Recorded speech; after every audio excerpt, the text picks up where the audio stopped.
everyone, it's Angela from Prettifier Life, and I want to show you how I made my little Barbie decorations for my doorscape. This is kind of my cheater method of making decorations. If you can see, it's all sparkly. So let me show you how I get started. First of all, I print off, I found the classic Barbie signature online. I should note that I do not sell any of these. These are for my own personal use. So just in case somebody's worried about copyright, this is for my personal use. So I printed this out. It was actually pink and I changed it in Word to black. And then what you do is you make a rough cut around your signature. This is just regular copy paper. If you wanted to use cardstock, you could do that too. That's not a problem. But next we're going to adhere it. Now this is called underlayment. You can get it at Lowe's or Home Depot. It's kind of like some sort of insulation. It's the consistency of egg cartons, that styrofoam. It comes in a large, thick accordion of these panels, and I just tear off a panel at a time so to make it easier for me to use.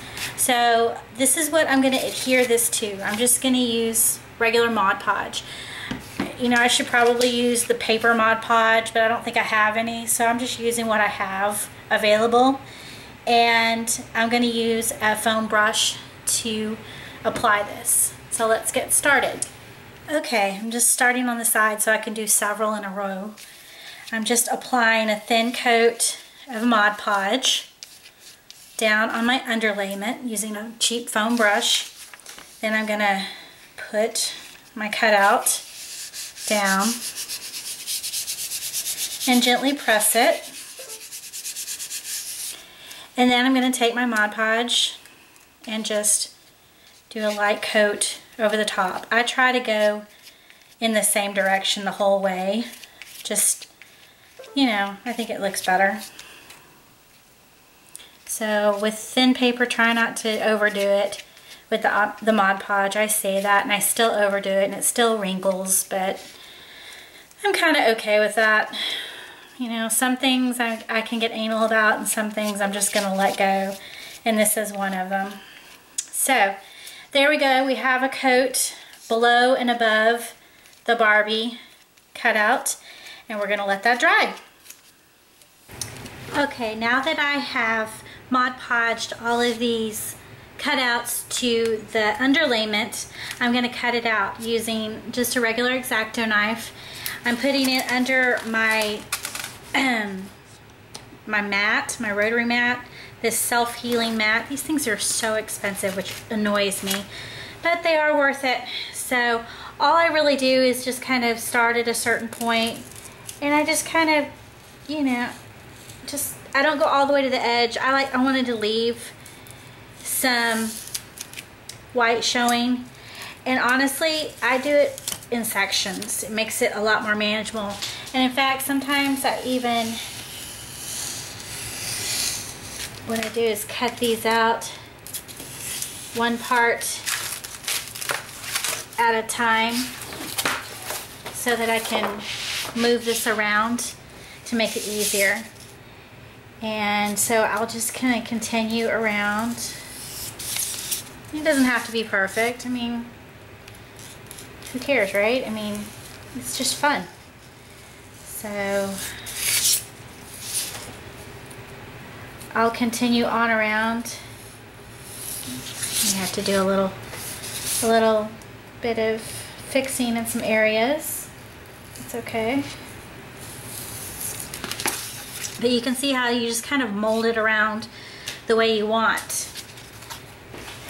And so when you get finished, it'll turn out to look like this. And I've noticed that, you know, I've got some wrinkles here, but that's okay. This is a fun doorscape. It's not for sale or anything, so I'm okay with the wrinkles, but I have noticed that when I apply the deco mesh and then put my paper down, if I start from the middle and push out and really get that firmly planted down from pushing from the center out before I put my top layer of deco mesh, it seems to do better. But you're still probably going to have a little bit of wrinkles, but it really is not that noticeable, so from far away at least. And it doesn't really bother me that much.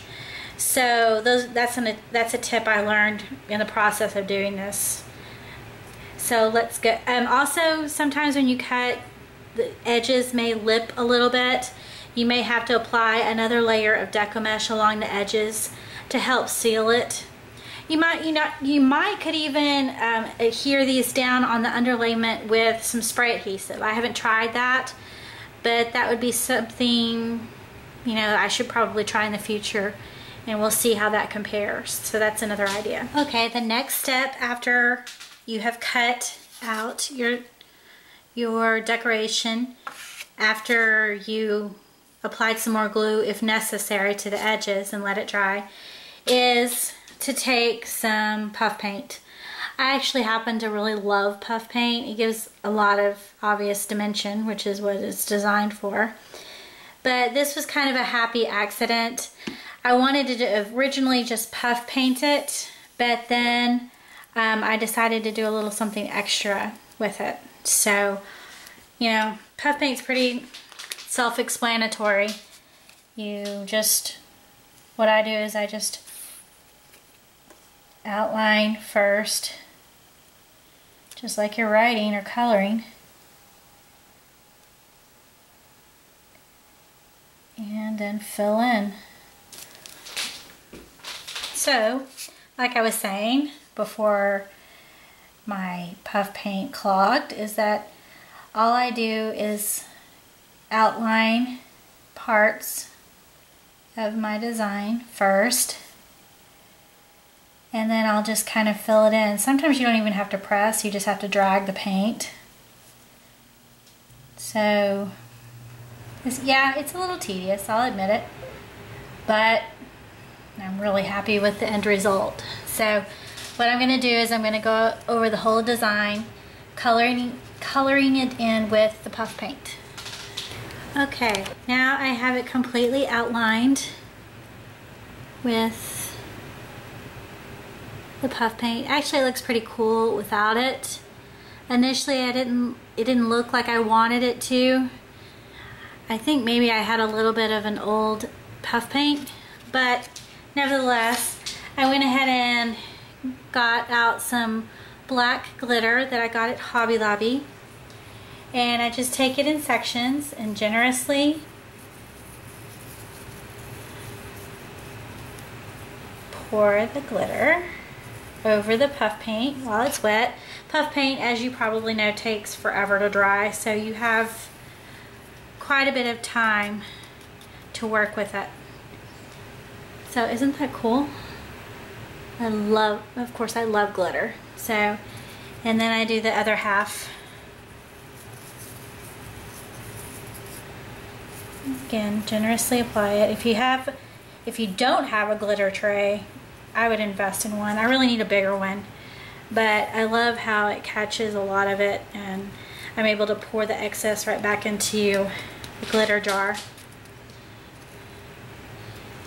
So now I'm just gonna let this dry overnight, and these little flecks that aren't in the black, those will brush right off. Don't worry. As long as you've allowed your deco mesh, or not deco mesh, not deco mesh, as long as you've allowed your Mod Podge to dry over here, this will brush right off once you've let everything dry overnight. But isn't that fantastic? I just love that. Are there easier ways to do this? Probably, but again, I was going for some particular look with the puff paint, didn't like it, threw some glitter on it, and boom. I like how it's raised, if you can see that. I like how it looks kind of embossed. So I'm real happy with that.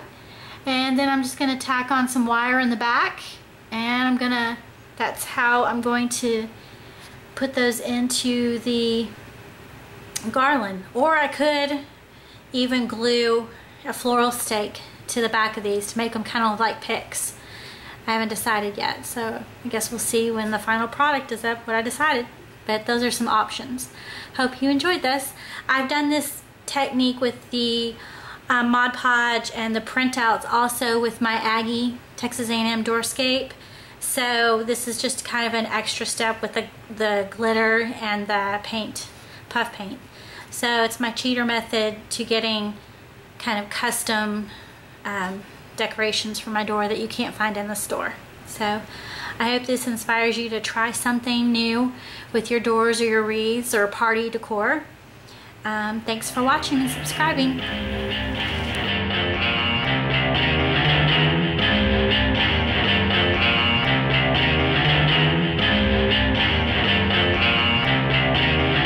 Bow, bow, bow, bow, bow, bow, bow, bow.